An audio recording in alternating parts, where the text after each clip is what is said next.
Good morning dear able school students.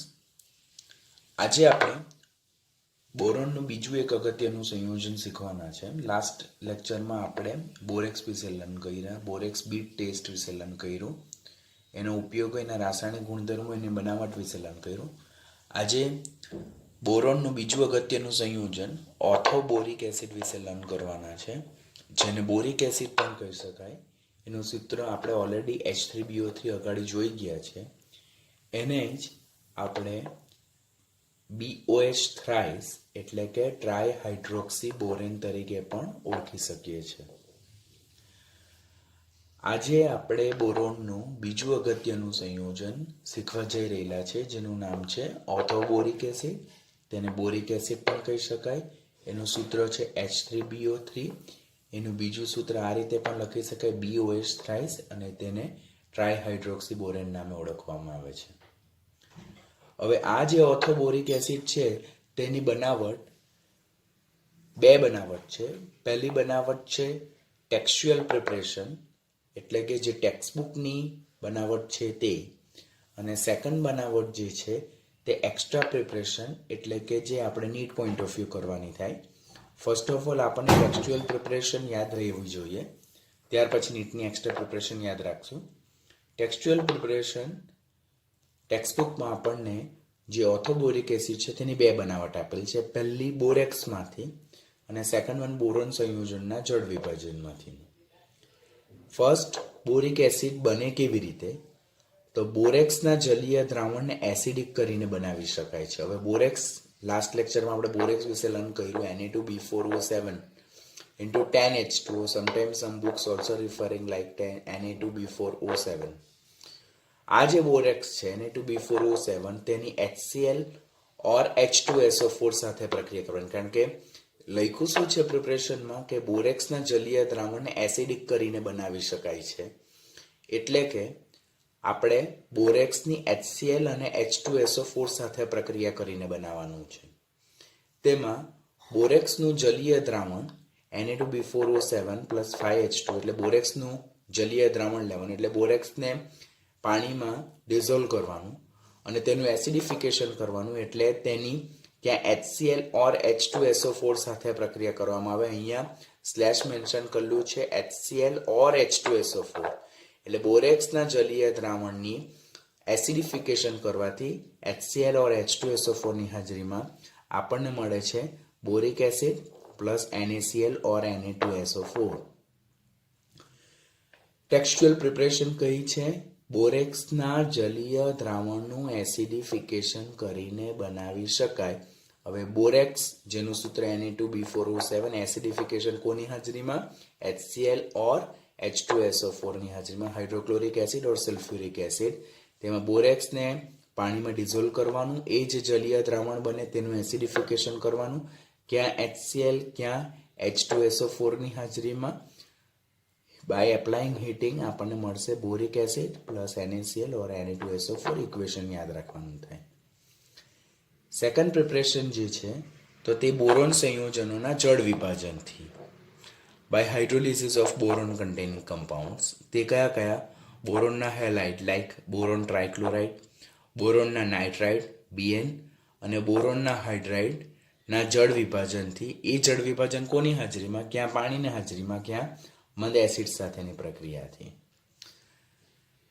Second preparation છે boron સંયોજનના જળ વિભાજનથી, એટલે બોરોનના ક્લોરાઇડ, બોરોનના નાઇટ્રાઇડ, બોરોનના હાઇડ્રાઇડનું જળ વિભાજન કરવાનું પાણીની હાજરીમાં ઓર મંદ એસિડની હાજરીમાં. જેમ કે બોરોન ટ્રાઇક્લોરાઇડ ઓર બોરોન નાઇટ્રાઇડનું જો જળ વિભાજન એટલે કે હાઇડ્રોલિસિસ કરવામાં આવે તો આપણને બોરિક એસિડ મળે છે પ્લસ HCl ઓર NH3 છૂટા પડે છે. હવે અહીંયાથી રિએક્શન એવી રીતે પૂછાય છે આપણને કે જ્યારે બોરોન સંયોજનનું જળ વિભાજન કરવામાં આવે તો નીચેનામાંથી કયું સંયોજન બને? તો બોરોન સંયોજનો જેમ કે બોરોન ટ્રાઇક્લોરાઇડ ઓર બોરોન નાઇટ્રાઇડ, બેમાંથી કોઈ એક મેન્શન કરવું હોય કે બોરોન નાઇટ્રાઇડનું જો જળ વિભાજન કરવામાં આવે બાય એપ્લાઇંગ હીટિંગ પ્રોસેસ, તો નીચેનામાંથી કયું સંયોજન બને? તો આપણો આન્સર હોવો જોઈએ H3BO3 અને NH3. એટલે for that purpose you have to remember the equation. તો બોરોન ટ્રાઇક્લોરાઇડ ઓર બોરોન નાઇટ્રાઇડનું પાણીની હાજરીમાં જળ વિભાજન કરવામાં આવે તો આપણને boric acid H3BO3 plus HCl ઓર NH3 મળે છે. હવે ડાયબોરેન જે છે એટલે કે બોરોનના હાઇડ્રાઇડ ડાયબોરેન, હજુ આપણે ટોપિક શીખવાનો બાકી છે. નેક્સ્ટ સેશનમાં આપણે ડાયબોરેન વિશે લર્ન કરશું. એ ડાયબોરેનનું જો જળ વિભાજન કરવામાં આવે તો આપણને H3BO3 પ્લસ H2 વાયુ રિલીઝ થાય છે. આમ ટેક્સ્ચ્યુઅલી બોરિક એસિડ કેટલી રીતે મેળવી શકાય? બે રીતે. પહેલું બોરેક્સનું એસિડિફિકેશન HCl ઓર H2SO4 ની હાજરીમાં, અને સેકન્ડ છે બોરોન સંયોજનના જળ વિભાજનથી. એ જળ વિભાજન કોનું કરવાનું? BCl3, Bn અને B2H6 ડાયબોરેનનું એસિડ ઓર પાણીની હાજરીમાં જળ વિભાજન કરવાથી મેળવી શકાય છે. તો પહેલા તો ટેક્સ્ચ્યુઅલ પ્રિપરેશન તો આપણને કમ્પલસરી યાદ રહેવી જ જોઈએ. સેકન્ડ થિંગ, એક્સ્ટ્રા પ્રિપરેશન કઈ છે?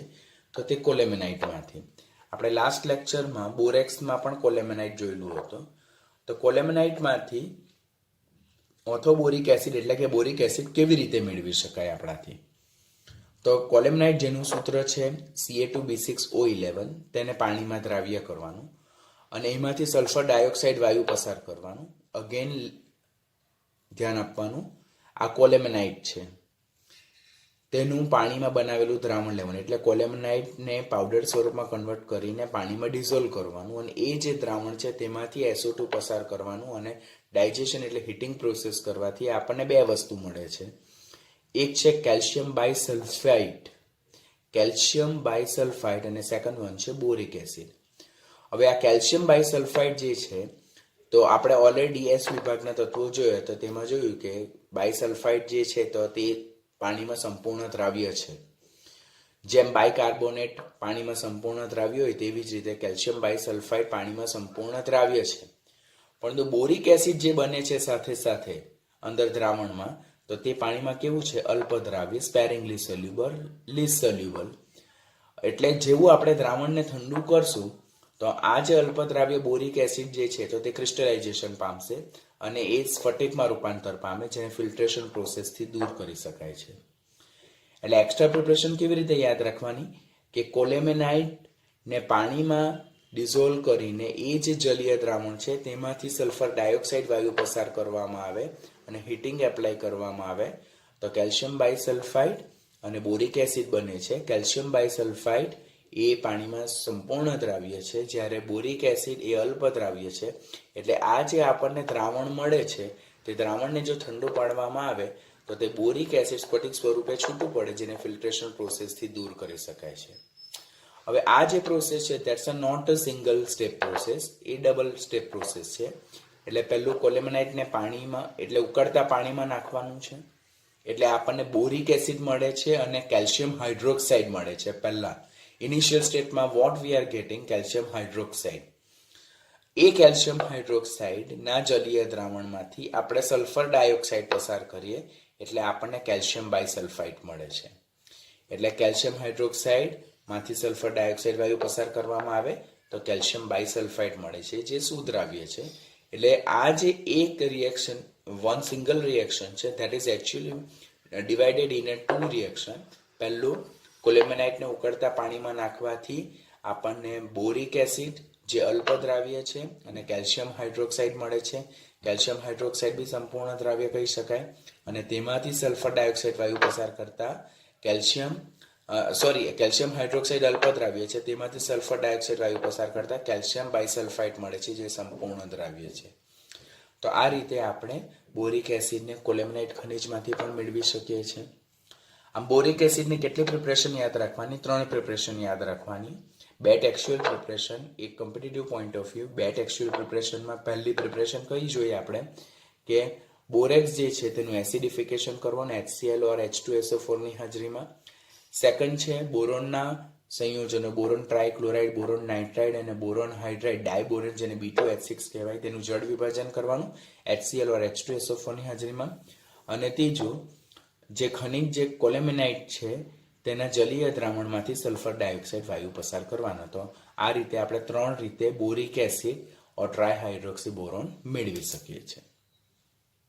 તો બોરિક એસિડ જે છે તેનું સૂત્ર શું છે? આપણને જોવા મળ્યું BOH થ્રાઇસ ઓર જેને H3BO3 કહેવાય. તેનું બંધારણ કેવું છે? સ્તરીય બંધારણ. It's a layer structure. સ્તરીય બંધારણ ધરાવે છે. જેમાં સમતલ્ય BO3 એકમો એટલે કે પ્લેનર BO3 યુનિટ એકબીજા સાથે કયા બંધ દ્વારા જોડાયેલા છે? હાઇડ્રોજન બંધ દ્વારા જોડાયેલા હોય છે. પહેલું જ બોરિક એસિડનું સ્તરીય બંધારણ જોવા મળે, લેયર સ્ટ્રક્ચર જોવા મળે. એ પોઈન્ટ યાદ રાખજો, ફર્ધર MCQમાં તમને કામ લાગશે. જેમાં પ્લેનર BO3 યુનિટ્સ એટલે કે સમતલ્ય BO3 એકમો એકબીજા સાથે કયા બંધથી જોડાયેલા છે? હાઇડ્રોજન બંધથી જોડાયેલા છે. હવે જો અત્યારે જ આપણે જોયું કે BO3 યુનિટ્સ B1, 2 and 3, તો ધીટ્સ ધ BO3 યુનિટ. તેની સાથે 3 હાઇડ્રોજન 1, 2 અને 3 એટલે H3BO3 બન્યું. તો આમ બોરિક એસિડના બંધારણમાં H3BO3 એકમોમાં BO3 એકમો એકબીજા સાથે કયા બંધથી જોડાયેલા હોય? હાઇડ્રોજન બંધથી જોડાયેલા છે. હવે એના સંકરણ વિશે જો વાત કરીએ આપણે, તો બોરોન જે છે તો તે ગ્રાઉન્ડ સ્ટેટમાં, ભૂમિગત અવસ્થામાં, ધરા અવસ્થામાં બોરોન 2s કક્ષકમાં 2 ઇલેક્ટ્રોન અને 2p કક્ષકમાં 1 ઇલેક્ટ્રોન ધરાવે છે. શા માટે? કારણ કે બોરોન જે છે તો ધરા અવસ્થામાં એ p વિભાગનું 13મા સમૂહનું તત્વ છે, એટલે બાહ્યતમ કક્ષામાં 3 ઇલેક્ટ્રોન, ns માં 2 અને np માં 1. પણ જ્યારે એક્સાઇટેડ સ્ટેટ એટલે કે ઉત્તેજિત અવસ્થામાં જાય ત્યારે 2s નો 1 ઇલેક્ટ્રોન ઉત્તેજિત થઈને 2p માં જમ્પ કરે, એટલે ટોટલ 3 કક્ષકો, 1 sp કક્ષક અને 2 p કક્ષક px અને py એ હાઇબ્રિડાઇઝેશનમાં ભાગ લે. આમ ક્વેશ્ચન પૂછવામાં આવે H3BO3 માં એટલે કે બોરિક એસિડમાં બોરોનનું કયું સંકરણ જોવા મળે? તો તે sp2 સંકરણ જોવા મળે છે. આ જે બોરેટ BO3-3 આયન જે છે તેનું બંધારણ આવું છે, જે ટ્રાયગોનલ પ્લેનર છે એટલે કે ત્રિકોણીય સમતલ્ય બંધારણ છે, જેમાં બોરોન એ 3 ઓક્સિજન સાથે જોડાયેલો છે. અને આ sp2 સંકરણમાં જે 3 BO- જે છે તે 6 સિગ્મા બંધ બનાવે છે. કેટલા બંધ બનાવે છે? 6 સિગ્મા બંધ.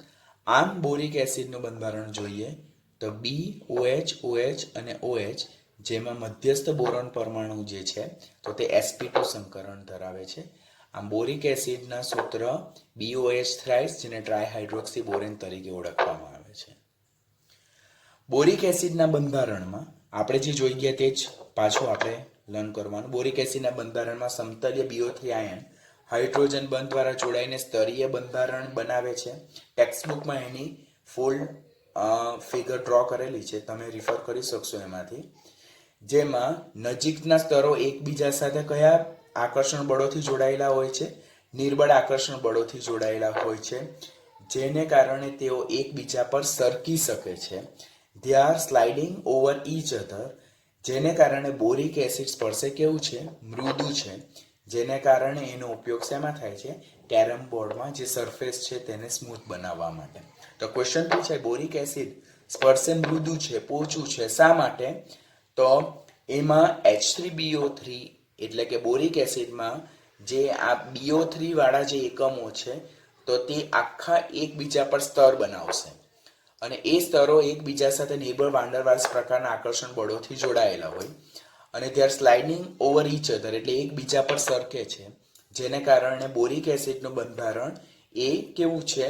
મૃદુ છે, પોચું છે, લાઈક અ ગ્રેફાઇટ. ગ્રેફાઇટના બંધારણમાં પણ હેક્ઝાગોનલ શીટ જે છે તો તે એકબીજા પર સરકતી જોવા મળે, જે આપણે હજુ ટોપિક શીખવાનો બાકી છે. તો એવી જ રીતે બોરિક એસિડના બંધારણમાં પણ આ જે લેયર છે તે એકબીજા પર સરકતા હોય છે, અને જેને કારણે આ સ્તરો એકબીજા સાથે નિર્બળ આકર્ષણ બળોથી જોડાયેલા હોય, અને જેને કારણે બોરિક એસિડનું બંધારણ કેવું છે? મૃદુ અને પોચું. અને એને કારણે જે કેરમ બોર્ડ છે તેમાં જે સરફેસ જે છે, બોર્ડની સરફેસ, તેને સ્મૂથ બનાવવા માટે આપણે કોનો ઉપયોગ થાય છે? બોરિક એસિડનો ઉપયોગ થાય છે. આ બોરિક એસિડના જો ગુણધર્મો આપણે જોઈએ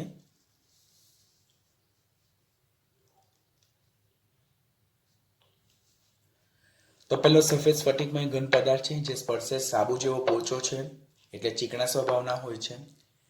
ઠંડા પાણીમાં અલ્પ દ્રાવ્ય છે, ગરમ પાણીમાં મધ્યમ દ્રાવ્ય છે. This is one of the important point. તે નિર્બળ મોનોબેઝિક એસિડ છે, મોનોબેઝિક એટલે આપણા માઇન્ડમાં એવું જ તરત ડેફિનેશન ક્લિયર થાય કે જે એક H+ ડોનેટ કરે પોતાનું. બટ બોરિક એસિડના બંધારણમાં વાસ્તવમાં એ સાચું નથી. શા માટે સાચું નથી તે હું તમને અગાડી સમજાવું છું. તે નિર્બળ મોનોબેઝિક એસિડ છે જે પ્રોટોનિક એસિડ નથી, પરંતુ એ પાણીમાંના હાઇડ્રોક્સિલ આયન પાસેથી ઇલેક્ટ્રોન યુગ્મ સ્વીકારીને લુઈસ એસિડ તરીકે વર્તે છે. તો બોરિક એસિડ એ એસિડ છે, સિંગલ પ્રોટોનિક એસિડ છે, મોનોબેઝિક એસિડ છે, પરંતુ એ પોતાના H+ ડોનેટ નથી કરતો. એ પાણી સાથે જ્યારે પ્રક્રિયા કરે ત્યારે પાણીમાંના હાઇડ્રોક્સિલ આયન જે છે તેની પાસે જે લોન પેર ઓફ ઇલેક્ટ્રોન અબંધકારક ઇલેક્ટ્રોન યુગ્મ છે તેને સ્વીકારીને એ લુઈસ એસિડ તરીકે વર્તે છે. તો બોરિક એસિડ કેવું છે સ્વભાવે? લુઈસ એસિડિક ઓર લુઈસ બેઝિક. તો લુઈસ એસિડ શા માટે? તો અહીંયા બોરોન જોઈએ. આપણે ઓલરેડી અગાડી જોયું તે પ્રમાણે કે બોરોન જે છે તો તે 3 હાઇડ્રોક્સિલ ગ્રુપ સાથે બોરોનની સરાઉન્ડિંગમાં કુલ કેટલા ઇલેક્ટ્રોન હોય? 6 ઇલેક્ટ્રોન હોય. એક ઇલેક્ટ્રોન યુગ્મની ઉણપ હોય તે પાણીમાંના OH- આયન પાસેથી સ્વીકારે. આમ તે કયા તરીકે વર્તે છે? લુઈસ એસિડ તરીકે વર્તે છે. અને કયું ટેટ્રાહેડ્રલ સંયોજન બનાવે? BOH4- plus H3O plus. હવે આ વીક એસિડ છે એટલે કે એના Ka ખૂબ ઓછા છે. Ka એટલે ડિસોસિએશન કોન્સ્ટન્ટ ઓફ એસિડ. જેમ ડિસોસિએશન કોન્સ્ટન્ટની વેલ્યુ ઓછી તેમ એ એસિડની નિર્બળતા સૂચવે, અને જેમ ડિસોસિએશન કોન્સ્ટન્ટની વેલ્યુ વધારે તેમ એસિડની પ્રબળતા સૂચવે. અહીંયા Ka ની વેલ્યુ આપણે જોઈએ તો તે છે 5.6 × 10⁻⁻10 કે જે ખૂબ જ ઓછું છે. માટે બોરિક એસિડ એ સ્વભાવે કેવું છે? નિર્બળ એસિડિક સ્વભાવનું છે. બોરિક એસિડ એ નિર્બળ એસિડ છે. આપણે જોયું કે લુઈસ એસિડ બી છે એ સિંગલ પ્રોટોનિક એસિડ બી છે, મોનોબેઝિક એસિડ પણ છે, બરાબર. કારણ કે તે પોતાનો H+ આયનમાં પાણીમાં રિલીઝ નથી કરતો, પરંતુ જે પાણીના OH- સાથે પ્રક્રિયા કરે ત્યારે પાણીમાં રહેલા H- પ્રક્રિયા દરમિયાન દૂર થાય છે. માટે બોરિક એસિડ એ કેવું છે? નિર્બળ એસિડ છે. તમારે ખાસ કાળજી અહીંયા શું રાખવાની છે કે આપણે બોરિક એસિડને મોનોબેઝિક એસિડ કહીએ છીએ.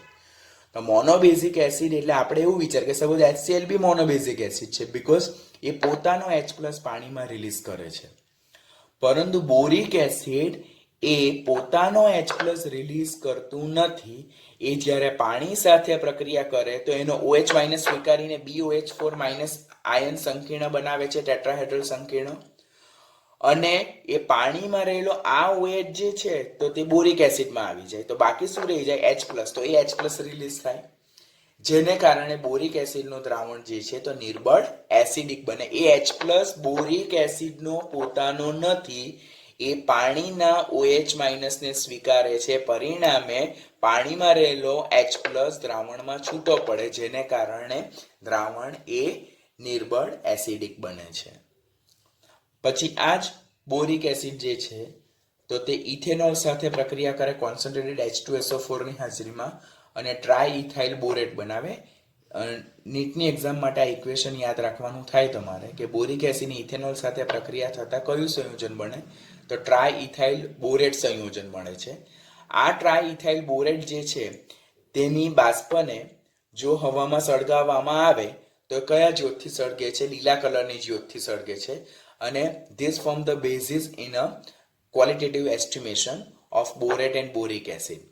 એટલે કે જ્યારે આપણે ગુણાત્મક પૃથ્થકરણમાં બોરેટ અને બોરિક એસિડની જો આપણે ડિટેક્શન કરવું હોય, ચેક કરવું હોય whether they are present or not, તો જે આપણે સંયોજન આપવામાં આવેલું હોય તેને આપણે ઇથેનોલમાં દ્રાવ્ય કરવાનું.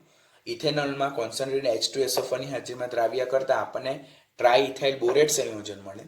એની વેપર ફોર્મ કરવાની, અને એ વેપર જો લીલી જ્યોતથી સળગે તો it indicate that it may borate or boric acid. માટે આ જે ટેસ્ટ છે તો that may base for the detection of the borate or boric acid. એટલે તમને પૂછાય કે બોરેટ ઓર બોરિક એસિડની ડિટેક્શન ટેસ્ટ કેવી રીતે કરી શકાય? તો આપેલ પ્રક્રિયાથી કરી શકાય. સો આ સેશનમાં આપણે બોરિક એસિડનું બંધારણ જોયું, જેમાં પ્રત્યેક બોરોન અન્ય 3 OH સાથે જોડાયેલો છે 3 હાઇડ્રોજન બંધ દ્વારા. અંદર બોરોનનું sp2 સંકરણ જોવા મળે છે. BO3 એકમો એકબીજા સાથે હાઇડ્રોજન બંધથી જોડાયેલા છે. સ્તરીય બંધારણ છે, લેયર સ્ટ્રક્ચર છે, ગ્રેફાઇટ જેવું.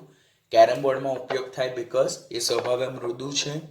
ત્યારબાદ એ લુઇસ એસિડ છે, ત્યારબાદ એ પ્રોટોનિક એસિડ છે, પણ પ્રોટોનિક એસિડ કયા સંદર્ભમાં કહી શકાય? એ મોનોબેઝિક એસિડ, પ્રોટોનિક એસિડ નહીં કહી શકાય, મોનોબેઝિક એસિડ છે. મોનોબેઝિક એસિડ એ પોતાનો H+ ડોનેટ નથી કરતો, પરંતુ પાણીમાંના OH- ને સ્વીકારીને પોતે લુઇસ એસિડ તરીકે વર્તે અને પાણીમાંનો જે H+ છે તે છૂટો પડે, માટે બધું દ્રાવણ કેવું હશે?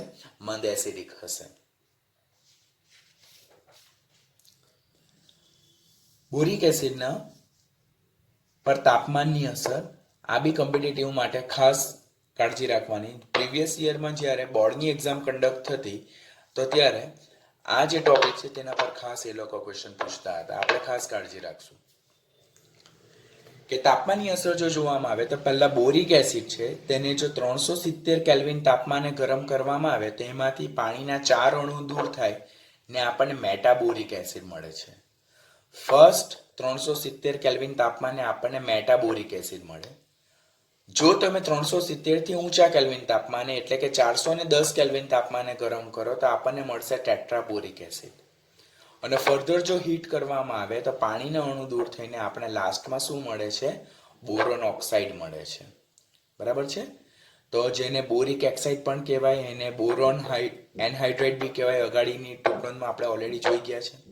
આમ ઓર્થોબોરિક એસિડને ગરમ કરતા 370 કેલ્વિન તાપમાને પહેલા મેટાબોરિક એસિડ મળે, તેને ફર્ધર 410 કેલ્વિન તાપમાને ગરમ કરતા ટેટ્રાબોરિક એસિડ મળે, અને લાસ્ટમાં મળતું સંયોજન કયું છે?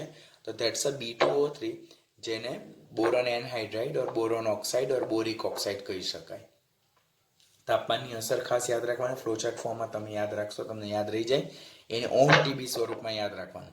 એટલે ઓર્થોબોરિક એસિડને ગરમ કરતા મેટાબોરિક એસિડ મળે, મેટાબોરિક એસિડને ગરમ કરતા ટેટ્રાબોરિક એસિડ મળે, અને ટેટ્રાબોરિક એસિડને ગરમ કરતા બોરોનના એનહાઇડ્રેટ, બોરોનના ઓક્સાઇડ ઓર બોરિક ઓક્સાઇડ મળે છે. What is the uses? એનો ઉપયોગ શું છે? તો હીટ રેઝિસ્ટન્ટ બોરોસિલેટ ગ્લાસમાં, એટલે કે ઉષ્મા પ્રતિકારક કાચ, જેને પાયરેક્સ કાચ કહેવાય, કે જે હાઈ ટેમ્પરેચરને બી ટોલરેટ કરી શકે, તેની બનાવટમાં એનો ઉપયોગ થાય છે. આ ઓર્થોબોરિક એસિડનું જલીય દ્રાવણ જે છે તો એ માઇલ્ડ એન્ટિસેપ્ટિક એટલે કે મંદ જીવાણુનાશી છે. તેને કારણે આઈ વોશિંગ સોલ્યુશન તરીકે આંખને જીવાણુ રહિત કરવામાં વપરાય છે under the name of boric lotion.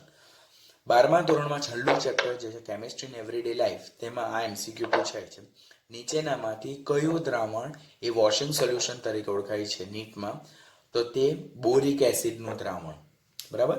કારણ કે એ કેવું છે? મંદ જીવાણુનાશી, માઇલ્ડ એન્ટિસેપ્ટિક છે. એટલા માટે એ આઈ વોશિંગ સોલ્યુશન તરીકે બોરિક લોશન તરીકે ઓળખાય, એટલે આંખને જીવાણુ રહિત કરવા માટે ઉપયોગ થાય છે. અને એક્સ્ટ્રા જે યુઝીસ જોઈએ તો in the manufacturing of enamels and glazes and poetry. આપણે લાસ્ટમાં બોરેક્સમાં જોયું, ઇનેમલ્સ એટલે રંગ અને ગ્લેઝીસ એટલે કે જે એને ચમકતી સપાટી આપે તે બનાવટમાં ઉપયોગ થાય. અને as a preservative for milk and food stuff, preservative એટલે સંરક્ષક તરીકે પણ એનો ઉપયોગ થાય છે.